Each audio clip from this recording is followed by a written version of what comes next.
March the 18th, 1944. Somewhere in the frozen wilderness of northern Finland, a Finnish soldier named Imo Koivunen is skiing through waist-deep snow at speeds that should be physically impossible for a human being who hasn't eaten in 3 days and is being hunted by Soviet ski troops. His heart is beating so fast that if anyone could measure it, they would call an ambulance. His body temperature is high enough to cause brain damage. He's hallucinating so badly that he can't tell the difference between trees and enemy soldiers. And the reason for all of this is simple. 30 minutes ago, Imo Koivunen consumed the entire supply of methamphetamine that was supposed to last his entire patrol unit for a week. Not 1 pill, not 2 pills, 30 pills, all at once. Because when Soviet soldiers started shooting at him and he needed energy to escape, he couldn't get the pill bottle open with his gloved hands. So he just poured the entire bottle into his mouth and swallowed it. Now he's skiing, faster than he's ever skied in his life. And he has no idea if he's skiing towards safety or deeper into Soviet territory. And his body is burning through energy reserves at a rate that will either save his life or kill him in the next few hours. But this is getting ahead of our story. To understand how Imo Koivunen ended up in this situation, you need to understand the context of the continuation war between Finland and the Soviet Union, and specifically the role of stimulant drugs in military operations during World War II. Finland had fought the Soviet Union once before, in the Winter War of 1939 to 1940, a conflict where Finland faced impossible odds and somehow survived. The peace treaty that ended the Winter War forced Finland to cede significant territory to the Soviet Union. And when Germany invaded the Soviet Union in June 1941, Finland saw an opportunity to reclaim that lost territory. Finland entered what it called the Continuation War, fighting alongside Germany against the Soviet Union from 1941 to 1944. By March 1944, the war had been dragging on for almost 3 years, and Finnish forces were exhausted, outmanned, and running low on supplies. The fighting in northern Finland was particularly brutal because it took place in subarctic conditions where temperatures regularly dropped to -40 degrees Celsius, where darkness lasted for most of the day during winter months, and where soldiers had to ski everywhere because there were no roads. Finnish ski patrols operated behind Soviet lines, conducting reconnaissance missions, sabotage operations, and raids that required them to travel long distances through hostile territory while avoiding enemy patrols. These missions could last for days or even weeks, and the physical demands were extraordinary. Soldiers had to ski while carrying heavy packs, operate in extreme cold, survive on limited rations, and maintain combat effectiveness even when exhausted. To help soldiers cope with these demands, the Finnish military issued a drug called Pervitin to patrol units. Pervitin was methamphetamine in pill form, and it was standard issue in several militaries during World War II, including the German Wehrmacht, which used it extensively during the Blitzkrieg campaigns. Methamphetamine is a powerful central nervous system stimulant that increases alertness, reduces fatigue, suppresses appetite, and creates a sense of euphoria and invincibility. In military contexts, it allowed soldiers to march longer distances, stay awake for extended periods, and maintain combat effectiveness despite exhaustion. The Finnish military issued Pervitin in small doses, typically 1 or 2 pills per soldier, with strict instructions about proper usage. The recommended dose was 1 pill when absolutely necessary, with the understanding that the drug would provide approximately 3 to 4 hours of enhanced performance, followed by a crash period where the soldier would need rest.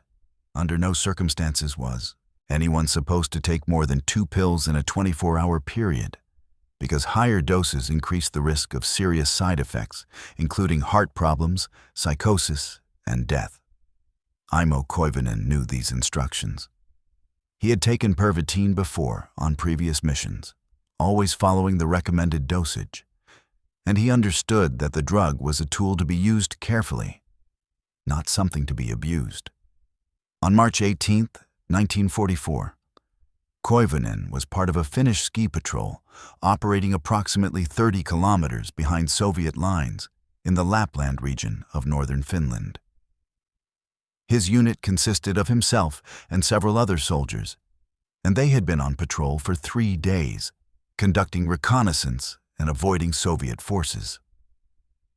They were supposed to be heading back toward Finnish lines when they ran into a Soviet ski patrol that outnumbered them significantly.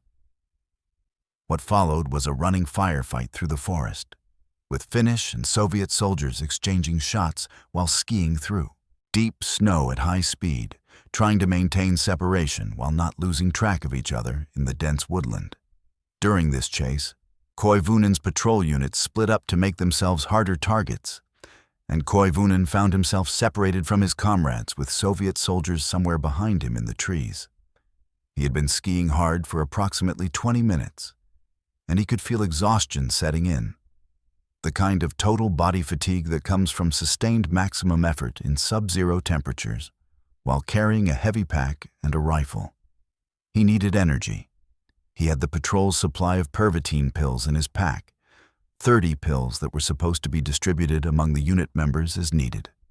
Under normal circumstances, Koivunen would have stopped, removed his pack, opened the pill bottle carefully, taken one pill, and continued skiing. But these were not normal circumstances. Soviet soldiers were close enough that he could hear them shouting to each other through the trees, was skiing as fast as he could while wearing heavy gloves, and he didn't have time to stop and go through the careful process of accessing the medication properly. So Koivunen made a decision that would have seemed completely reasonable in the moment and completely insane in retrospect. He reached into his pack while skiing, grabbed the pill bottle, tried to open it with his gloved hands, couldn't get the cap off, and in a moment of desperation and panic, simply poured the entire bottle into his mouth and swallowed it.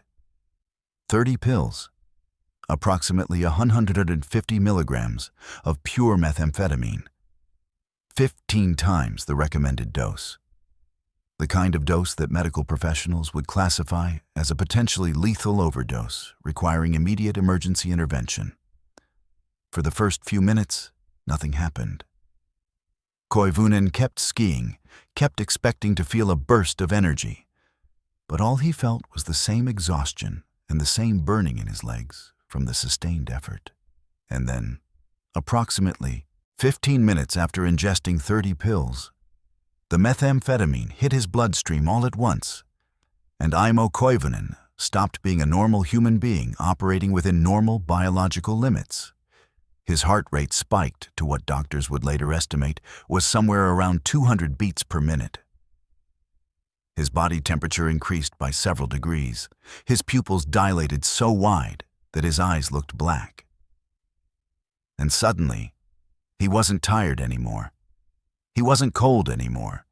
He wasn't even particularly worried about the Soviet soldiers behind him anymore because he was skiing faster than he had ever skied in his entire life, moving through the snow with a speed and efficiency that felt superhuman.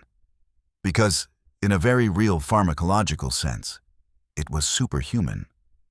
Methamphetamine works by flooding the brain with dopamine and norepinephrine, chemicals that regulate pleasure, reward, motivation, and arousal. At normal doses, this creates increased alertness and energy.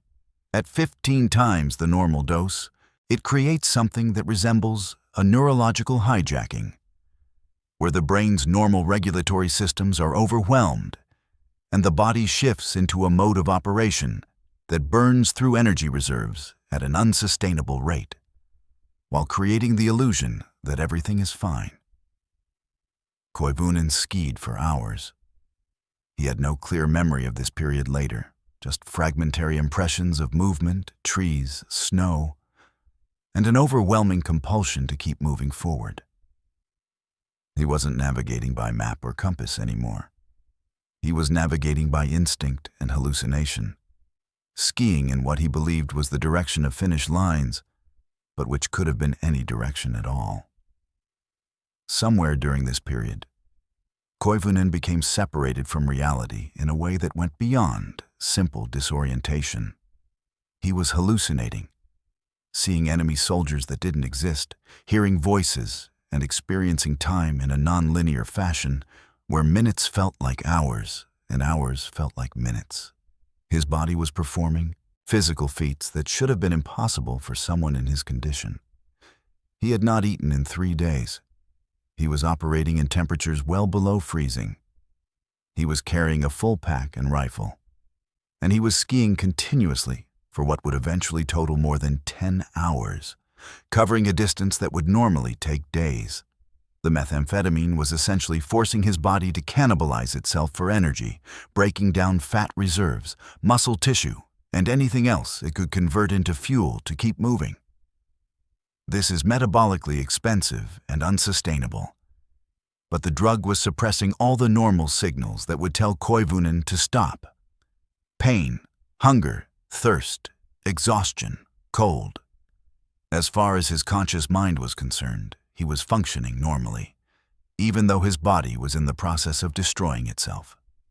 At some point during this marathon ski session, Koivunen skied directly over a landmine. He remembered this later as a moment of pressure under his ski, followed by an explosion and being thrown through the air. But the explosion didn't kill him, and apparently didn't even seriously injure him, possibly because the snow was so deep that it absorbed most of the blast.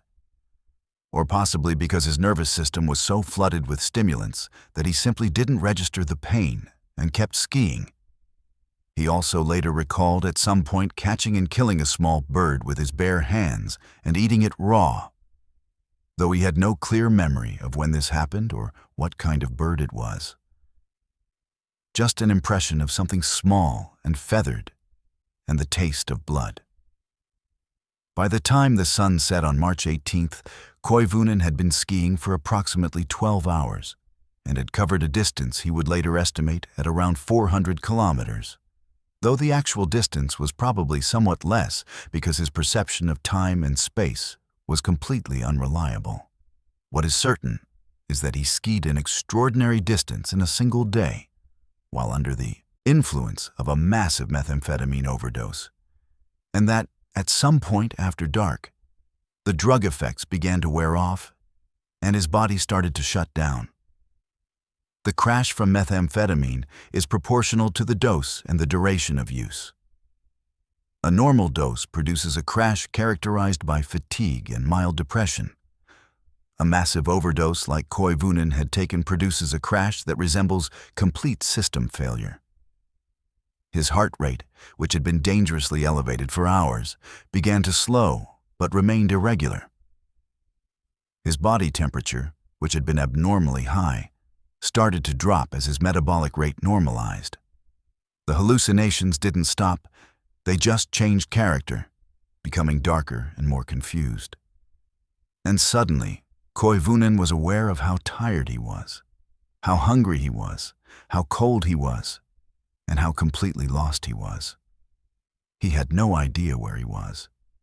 He couldn't remember the last several hours clearly. He didn't know if he was in Finnish territory or Soviet territory. He didn't even know which direction he had been traveling. He found what he thought might be a shelter, possibly an abandoned shed or lean-to, and he collapsed inside it and lost consciousness. When he woke up, he had no idea how much time had passed. It could have been hours or days. He was delirious, feverish, and so weak that he could barely move. His weight, which had been approximately 70 kilograms when the patrol started, had dropped to somewhere around 43 kilograms. He had lost nearly 40% of his body weight in a period of days, a level of rapid weight loss that is normally fatal. What happened next is somewhat unclear because Koivunen's memories of this period are fragmentary and unreliable. But the basic sequence of events is that he somehow managed to keep moving, alternating between periods of skiing and periods of collapse, navigating by luck or instinct or divine intervention. until on March 25, 1944, 7 days after the patrol had begun, he skied into a Finnish military position and collapsed. The Finnish soldiers who found him initially thought he was dead. He was emaciated to the point of looking skeletal. His heart rate was barely detectable. His body temperature was dangerously low. He was incoherent and unresponsive. They transported him to a field hospital where doctors examined him and concluded that he was suffering from severe malnutrition, dehydration, exposure, and the after effects of a massive stimulant overdose. They also noted that his heart had sustained damage from the prolonged elevated heart rate, damage that would affect him for the rest of his life. The medical staff couldn't quite believe that Koivunen was alive. Every metric they could measure suggested that he should be dead. The weight loss alone should have killed him. The methamphetamine dose should have caused fatal cardiac arrest. The exposure should have resulted in hypothermia and death. The fact that he had apparently skied hundreds of kilometers while in this condition seemed physiologically impossible. But Aimo Koivunen was alive, and over the next several weeks, he slowly recovered enough strength to be interviewed by military officials who wanted to understand what had happened during the patrol. Koivunen's story became somewhat legendary within the Finnish military, though it was not widely publicized at the time because it involved an accidental drug overdose, which was not exactly the kind of story military authorities wanted to promote. After recovering, Koivunen returned to duty and survived the rest of the war. Finland and the Soviet Union signed an armistice in September 1944, ending the continuation war. Koivunen was discharged from the military and returned to civilian life, where he lived for another 60 years. He died in 1989 at the age of 71, having survived not only World War II and the methamphetamine overdose, but also the long-term health effects that doctors had warned him about. In interviews later in life, Koivunen was reluctant to discuss the incident in detail, possibly because it embarrassed him or possibly because his memories of the event were so distorted by the drugs and trauma that he couldn't provide a coherent narrative. What he did say was that he remembered the panic of being chased by Soviet soldiers, the decision to take the pills, and then fragmentary impressions of skiing and hallucinations, and eventually waking up in a hospital. He had no clear memory of the bird or the landmine or most of the distance he covered. His body remembered it, though. He carried the physical scars for the rest of his life: permanent heart damage, metabolic irregularities, and a lingering sensitivity to cold that he attributed to the week he spent skiing through the Finnish wilderness while his body consumed itself for fuel. The story of Aimo Koivunen is not a story about the benefits of drugs or the wisdom of taking massive overdoses of stimulants. It's a story about human survival instinct and what the human body is capable of when it's pushed beyond normal limits by circumstances and chemistry. The methamphetamine didn't save Koivunen's life in any straightforward sense. It allowed him to ski far enough and fast enough to escape the immediate Soviet pursuit. But it also nearly killed him in the process, and he only survived the overdose through a combination of luck, physical resilience, and the fact that he eventually stumbled into friendly territory before his body completely shut down. If the dose had been slightly higher, or if he had gotten lost and skied in the wrong direction, or if Finnish soldiers hadn't found him when they did, Aimo Koivunen would have died in the snow, and his story would have died with him. Instead, he survived to become a footnote in the strange and terrible history of World War II. The Finnish soldier who accidentally overdosed on 30 methamphetamine pills and skied himself into legend.